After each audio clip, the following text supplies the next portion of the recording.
A'udzubillahi minasyaitonirrajim. Bismillahirrahmanirrahim. Assalamualaikum warahmatullahi wabarakatuh.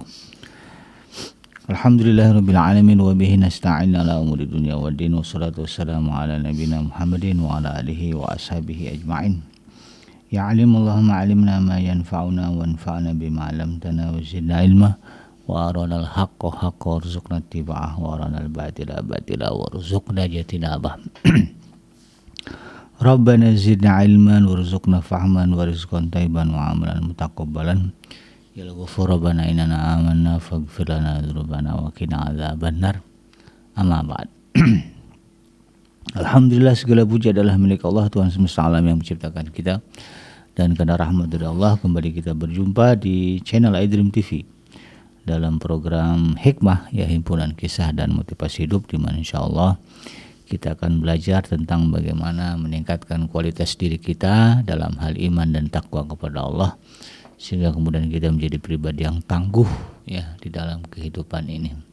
Tidak mudah digoyahkan, tidak mudah diganggu, ya, oleh iblis, setan dan sekutu-sekutunya.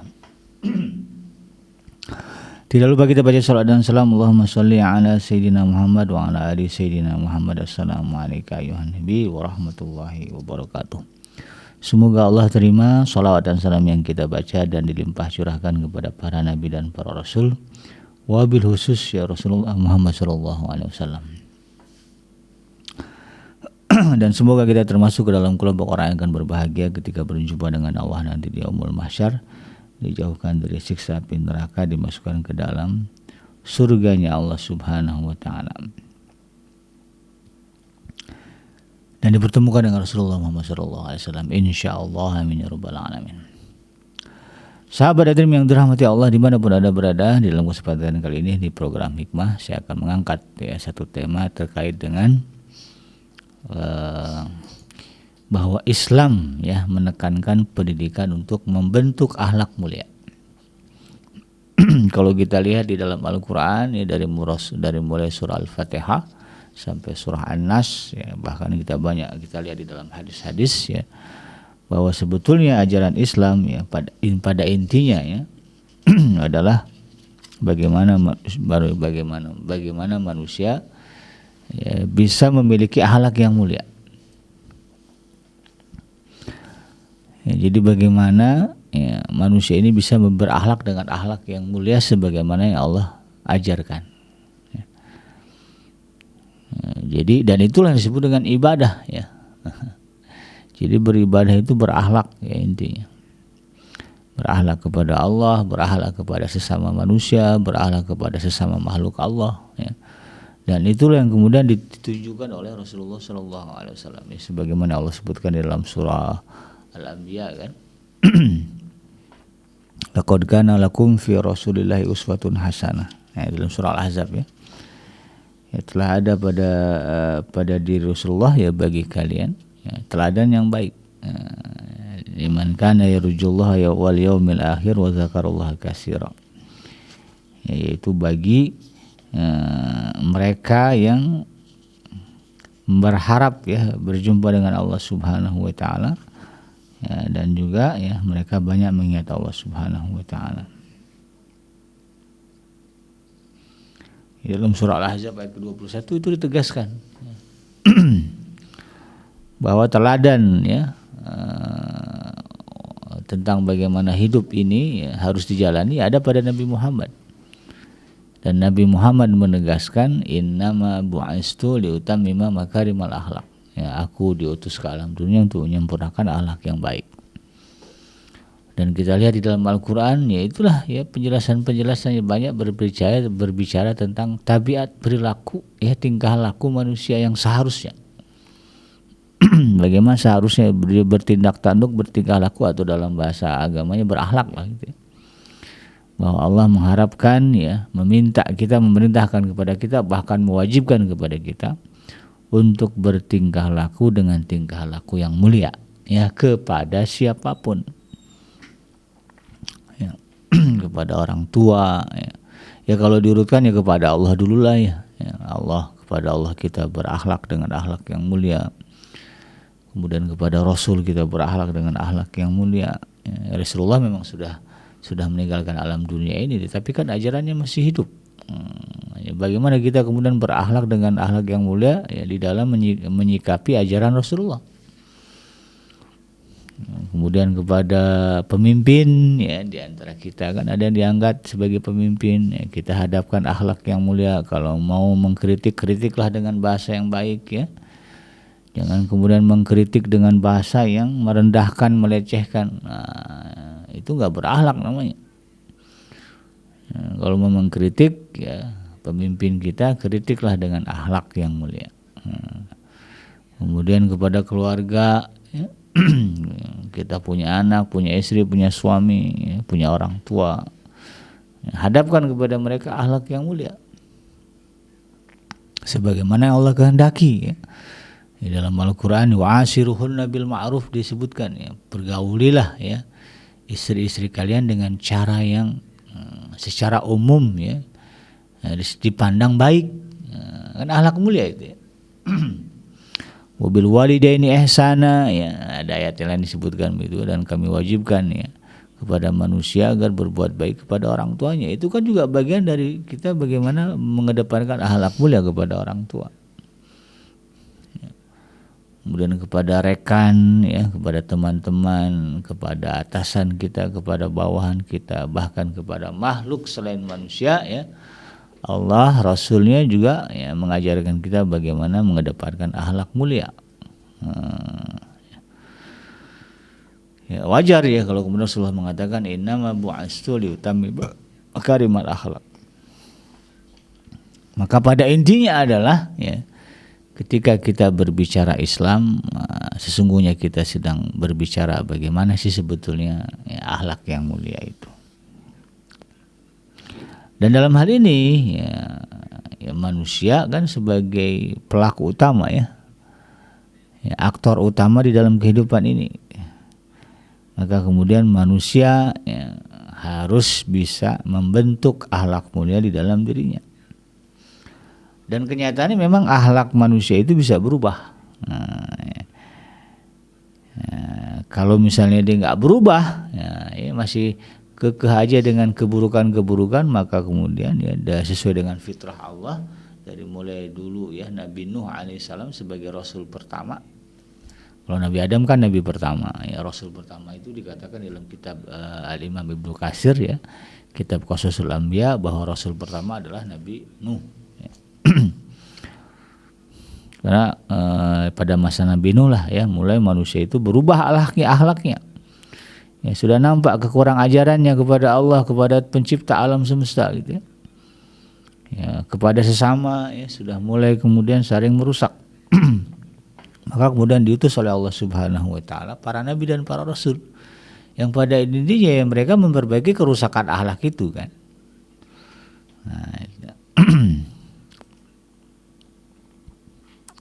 dan jika akhlak manusia tidak bisa berubah, maka tidak ada perintah untuk saling menasihati sama manusia. Ya, bukti bahwa akhlak manusia itu bisa berubah adalah perintah di dalam surah Al-Asr misalnya kan, tawasau bil haqqi wa tawasau bis sabri. Nah, hendaklah kalian ya kalau mau disebut sebagai orang yang beruntung dan tidak merugi, nah, dalam kehidupan ini harus saling tausiah, saling memberikan nasihat yang baik ya, tentang kebenaran dan juga kesabaran.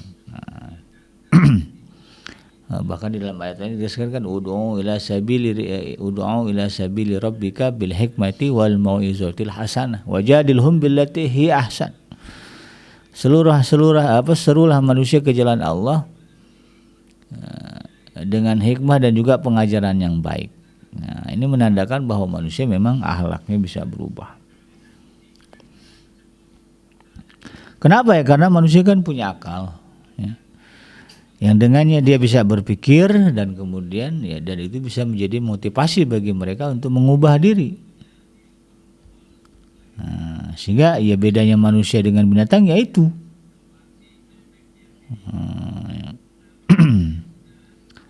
ya, akal manusia itu lebih sempurna dari hewan. Hewan saja yang akalnya katakanlah ya kita anggap tidak sesempurna manusia. Bisa dijinakkan kok, bisa dirubah kok ya. Kuda yang tadinya liar ya lari ke sana kemari, nggak bisa ditunggangin, nggak bisa dikendaliin, ya, dengan treatment ya, dengan cara-cara tertentu itu kuda bisa dijinakkan. Ya masa manusia nggak bisa? Gitu ya. Nah, kenapa bisa ada manusia yang akhlaknya nggak berubah-berubah juga sampai mati? Ya dasarnya karena apa? Karena mereka tidak menggunakan akalnya dengan sempurna, dengan baik. Ya. Sehingga disebutkan di dalam Al-Quran disebut sebagai apa? Balhum adall, ulaika kal an'am dalam surah Al-A'raf ya. Ya, orang-orang yang akhlaknya tidak mau berubah sampai mati, ya bejat aja gitu ya. Ada orangnya sampai mati jadi orang bejat gitu ya. Maka kata Allah Subhanahu wa taala, ulaika kal an'am, mereka tuh kayak binatang ternak, kayak kambing gitu ya, kayak kebo, kayak sapi gitu ya. Balhum adall, bahkan lebih gila lagi, lebih sesat lagi daripada binatang ya, seliar apapun bisa dijinakkan. Tapi manusia kalau udah hatinya keras tuh luar biasa. Ya. Mendingan mati di dalam kekufuran gitu kan. Bahkan rela bunuh diri mempertahankan kekufurannya gitu ya, kezalimannya. Nah ini penyebabnya itu gitu ya. Maka dalam hal ini berbicara pendidikan, bagaimana ya pendidikan seharusnya ditegakkan di dalam kehidupan kita sebagai satu bangsa gitu ya. Ya, berangkat dari kesadaran kita adalah makhluk Allah ya, yang dibebankan amanah untuk menyembah. Maka kemudian di dalam hal ini ya, bahwa harus disadari gitu ya, pendidikan itu asasnya ya, atau penekanan pentingnya adalah kepada bagaimana membentuk akhlak yang mulia ya, sehingga bisa mendukung ya konsep ibadah ya, karena orang kalau disebut beribadah, dia rajin ibadah tapi akhlaknya bejat ya, atau akhlaknya tidak terpuji ya, ini kan diragukan gitu kan ibadahnya ya. Nggak sejalan gitu kan, sholat rajin ya, tapi sama orang kasar ya. Sholat rajin tapi emosian ya, panas baran kalau kata orang Sunda ya. Ya, pendek sumbu ya kalau kata orang Melayu ya, gampang tersulut. Katanya ibadahnya rajin, nah ini nggak sinkron. Ya, maka kemudian harus kita sinkronkan. Bagaimana menyinkronkannya? Nah, konsep pendidikan di dalam kehidupan kita harusnya apa? Sejalan dengan konsep yang disebutkan di dalam Al-Quran, bahwa pendidikan itu harusnya menekankan bagaimana membentuk akhlak yang mulia.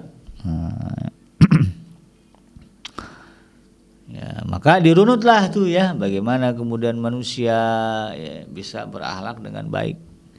Bagaimana ya akhlak yang mulia ini bisa terbentuk di dalam diri kita manusia. Ya. Apalagi kita sebagai seorang muslim ya, kan diwajibkan gitu ya berakhlak mulia itu. Ya, jadi sopan santun itu dalam Islam hukumnya wajib. Nah, ya. Apalagi ya julid ya judes lidah itu haram. Kadang-kadang kita bicara halal haram bicaranya makanan doang. Ya, kita nggak melebarkan konsep halal haram kepada perbuatan ya, amalan sehari-hari kita, tingkah laku kita ya. Dia zina haram tapi seolah-olah ngomongin orang nggak haram, julid gitu ya, gibah seolah-olah nggak haram padahal sama-sama haramnya ya, sama-sama dosanya ya. Orang Arab itu kalau ngomong apa aja ya, kalau berbicara boleh tidak ya itu kalau kepada orang asing ya dilengkapi dengan kata halal atau haram itu. Ya, kalau nggak mau haram ya, kalau boleh halal, itu aja. Ya, skop mereka tentang halal haram luas, ya, tidak hanya sebatas makanan minuman. Nah, dirunut ya, dari mana? Ya tentu kalau berbicara kehidupan, mulai dari makan, ya, gitu ya. Ya, makanya di dalam Al-Quran kan ada ayat mengatakan falyanzuril insanu ila ta'amih ya, hendaklah manusia memperhatikan apa yang menjadi makanannya. Dan di dalam Al-Quran ada tuh ya ayat-ayat yang secara spesifik mengarahkan manusia, mengajarkan manusia tentang apa yang harus, tentang apa yang boleh dan apa yang tidak boleh dimakan oleh manusia. Karena apa? karena memang itu ngaruh kepada jiwa. Jadi akhlak manusia itu bisa berubah ya, dari baik menuju buruk atau dari buruk menuju baik. Dan hal ini dipengaruhi oleh makanan yang dimakannya, kebiasaannya, lingkungan keluarganya ya, atau lingkungan masyarakat sekitarnya. Jadi makanan ya termasuk hal yang mempengaruhi. Terlebih kemudian pergaulan. Ya. Makanan membentuk kebiasaan, kebiasaan kemudian menjadi pola di dalam pergaulan. Nah, maka kemudian nanti terlihat gambarnya baik atau buruk. Kalau makanan yang dikonsumsinya sesuai dengan syariat, dia tidak melanggar aturan syariat, maka akan lahir dari diri orang-orang yang menjaga makannya. Ya. Akan lahir dari diri orang ini apa? Ya, kebiasaan-kebiasaan yang baik. Dan kebiasaan-kebiasaan yang baik ini kemudian menjadi sifat tabiatnya di dalam pergaulan. Sehingga kemudian ketika bertemu dengan orang lain, dia tidak akan menimbulkan masalah. Ya, bahkan kemudian disukai ya oleh orang lain.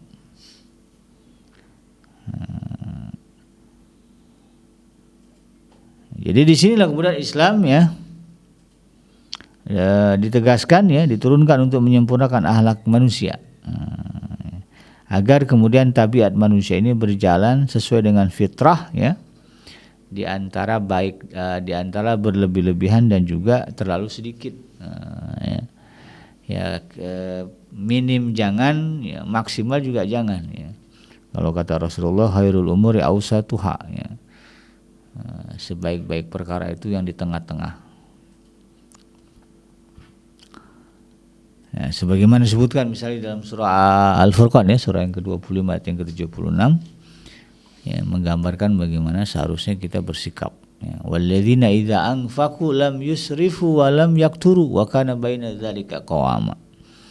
Dan orang-orang yang apabila berinfak ya tidak berlebih-lebihan dan tidak pula kikir, tetapi pertengahan di antara keduanya. Ya, wa kana baina dzalika qawama. Dalam banyak hal Allah Subhanahu wa taala menekankan kita tentang keseimbangan. Tidak cenderung ke kanan, tidak cenderung ke kiri, tetapi pas lurus di tengah-tengah. Demikian juga berbicara bagaimana kita menjalani kehidupan ini. Ya. Mengalah, menyerah, mengalah, apalagi ya juga jangan. Kemudian ego juga jangan. Ya, ngalah melulu nggak boleh. Ya. Nanti gampang dijajah kita gitu kan. Tetapi juga ego ya terlalu tinggi, dominasi juga tidak boleh. Tapi di antara itulah ya, bisa kita mainkan ya di antara kedua itu. Maka dalam hal ini sahabat Adrim yang dirahmati Allah, pendidikan akhlak bertujuan untuk menjaga fitrah manusia yang diciptakan Allah dalam keadaan suci dengan pembawaan yang baik. Pada dasarnya kita ini dilahirkan Allah dalam keadaan baik ya. Baik dari segi fisik ya, baik dari segi jiwa. Itu kan kalau kita lihat anak-anak, dia lihat ya anak-anak itu fitrahnya baik ya. Lingkunganlah yang kemudian membentuk dia menjadi jahat. Orang tuanya ya, kakak adiknya, kakek neneknya, itu yang membentuk. Tapi pada dasarnya kalau belum dipengaruhi itu baik ya anak-anak kita ini. Bagaimana dia bergaul dengan teman-temannya bisa kelihatan.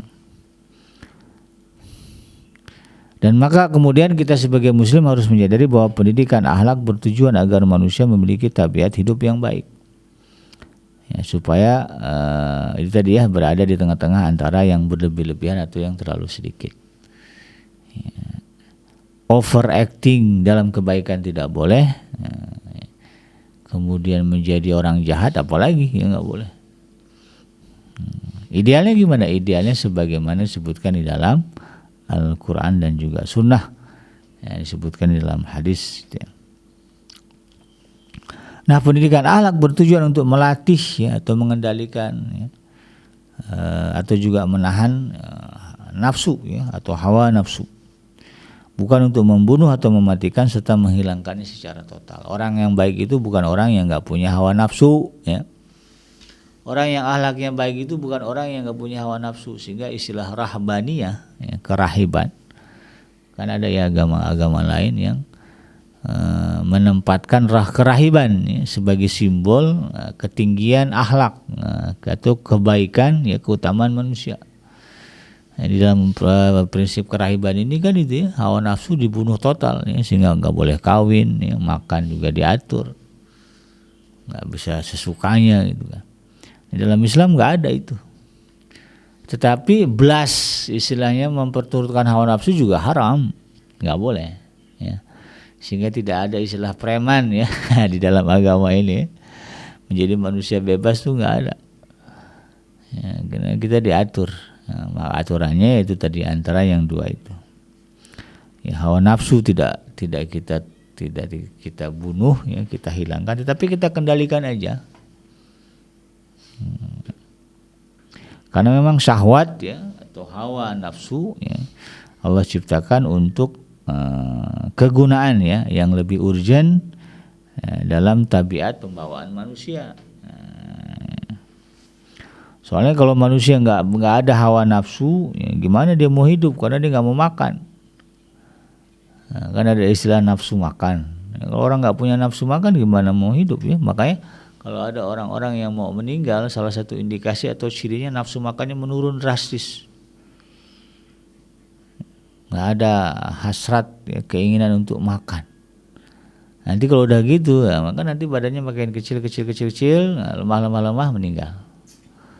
Ya, maka nggak boleh kemudian ya hawa nafsu ini dibunuh ya, tapi dikendalikan ya, makan, karena ya makan itu ya yang menggerakkan semangat makan yang hawa nafsu tadi gitu ya. Sebagaimana disebutkan di dalam surah Al-A'raf ayat yang ke-130 ayat yang ke-31 kan, ya bani adama huzu zinatakum 'inda kulli masjidin ya, wa kulu wasrabu wa la tusrifu. Innahu la yuhibbul musrifin. Hai anak-anak Adam ya, pakailah pakaianmu yang indah setiap memasuki masjid. Ya Allah saja nyuruh kita pakai baju yang bagus. Jangan pandang ya, orang soleh itu pakai bajunya sederhana itu ya. Nggak ada bagus-bagusnya, itu nggak benar ya. Nah, disebutkan di dalam sini malah diperintahkan pakailah ya, huzu zinatakum inda anda kulli masjidin, pakai pakaian yang indah. Bahkan Allah katakan wa kulu wasrabu wa la tusrifu, makanlah kalian, minumlah kalian, tapi jangan lebay ya, jangan berlebihan ya, karena Allah nggak suka dengan orang yang lebay ya. Ini penting hawa nafsu itu ya. Kemudian jika tidak ada nafsu syahwat, tidak ada nafsu seksual misalnya, maka manusia akan punah, akan hilang dari peradaban ya, akan hilang dari bumi ya. Makanya Allah jadikan kita itu punya kecenderungan kepada lawan jenis ya, kepada perempuan ya. Kalau perempuan ya kepada laki-laki, agar kemudian dengan itu lahirlah keturunan. Makanya kemudian konsep LGBT di dalam Al-Quran itu tidak benar, tidak ada, haram. Kalau ada upaya membenarkan LGBT, ini asli ya bertentangan dengan kebenaran dari sisi apapun ya. Nah, dari sisi agama salah, dari sisi sosial salah, dari sisi medis salah gitu ya. Tidak ada yang bisa dibenarkan, apalagi kesehatan ya. Tidak ada. Makanya orang Islam itu aneh kalau kemudian mendukung LGBT. Apalagi dikait-kaitin dengan agama, gimana ya, agama itu nggak ada ya, membenarkan praktek-praktek penyimpangan seksual ya, karena kalau dibenarkan habis manusia ya, dibolehkan ya laki suka sama laki, perempuan sama perempuan, lama-lama habis, nggak usah nunggu lama lah, 10 tahun aja habis. Katanya dalam satu survei ya, di Thailand itu ya, banyak di daerah-daerah Thailand itu ya, terutama di kantong-kantong LGBT itu sudah mulai terlihat sunyi ya dari suara anak-anak, sepi. Jadi kalau di kita kan kalau di tempat saya lah di komplek orang suka ada yang teriak-teriak anak-anak yang manggil temennya, Salwa main yuk. Itu masih ada lari-lari gitu kan. Nah, setiap tahun tuh ada aja gitu anak-anak ini. Tapi di Thailand, di banyak-banyak daerah Thailand itu udah nggak ada. Kenapa? Karena itu tadi ya, masifnya praktek LGBT ya. Nah, ini bertentangan dengan fitrah manusia. Dan jika manusia tidak ada nafsu atau tidak ada emosi gitu ya, datar aja nggak marah, maka manusia tidak akan punya girah untuk melawan kemunkaran.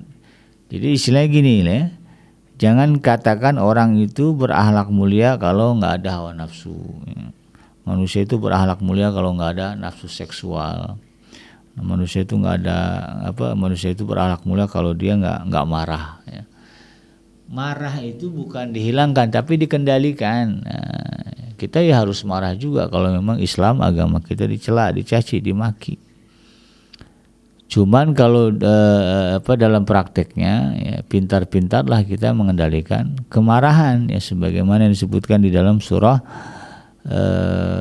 Ali Imran ya, ayat yang ke-134. Alladzina yunfikuna fis sarra'i wad dharra'i wal kaziminal ghaidha wal 'afina 'anil nas.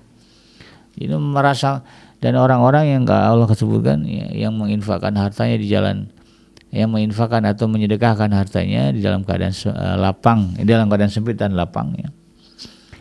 Wal kaziminal ghaidha wal 'afina 'anil nas, dan juga mereka yang menahan amarah dan juga memaafkan kesalahan manusia.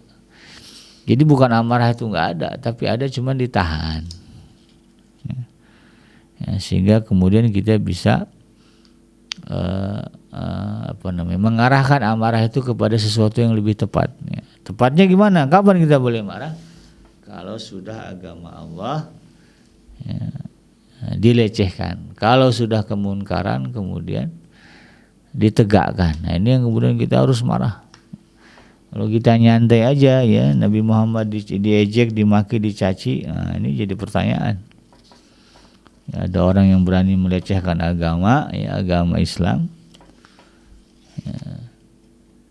Kemudian kita nyantai aja dengan alasan ya, Nabi Muhammad juga sama musuh-musuhnya nyantai aja. Nah, itu kan Nabi Muhammad secara personal iya ya. Nah, tapi kita umatnya nggak bisa diam ya ketika menghadapi ya, situasi di mana ada orang-orang, ada bangsa yang kemudian merendahkan, ya, menghina ya Nabi Muhammad SAW, apalagi menghina Allah.